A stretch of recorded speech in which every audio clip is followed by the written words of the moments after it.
'రణ్వీర్ కపూర్, ప్రశాంత్ వర్మ' కాంబినేషన్‌లో రావాల్సినటువంటి మూవీ ఆగిపోయింది అని ఇంతవరకు రూమర్స్ వచ్చాయి. కానీ ఇది నిజం కాదు అని అయితే కొత్తగా ఒక తిరుగులేనటువంటి స్టేట్మెంట్ వచ్చింది.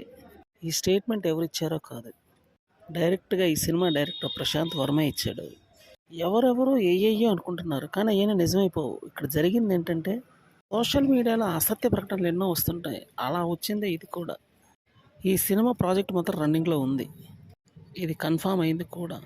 మరి కొద్ది రోజుల్లో సెట్స్ మీద కూడా వెళ్ళబోతున్నాం అనేది స్టేట్మెంట్ ఇచ్చాడు. సో కాబట్టి ఇది ఒక తిరుగులేనటువంటి పీరియాడికల్ మూవీ కాబట్టి ఈ మూవీ మీద అంచనాలు సహజంగా భారీగానే ఉంటాయి. 200 కోట్ల పైచిలుక ఖర్చుతో ఈ మూవీని అయితే తీయబోతున్నారు.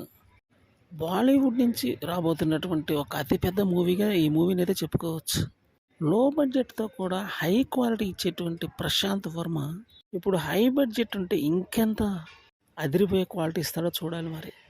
సినిమా మాత్రం బ్లాక్ బస్టర్ అయ్యే అవకాశం ఎక్కువగా ఉందని మాత్రం గట్టిగానే తెలుస్తుంది. ఎందుకంటే ఆల్రెడీ మనం హనుమాన్ మూవీ చూసాం కాబట్టి ఈ మూవీ కూడా అటువంటి అంచనాలు ఉండటంలో ఎటువంటి సందేహం లేదు.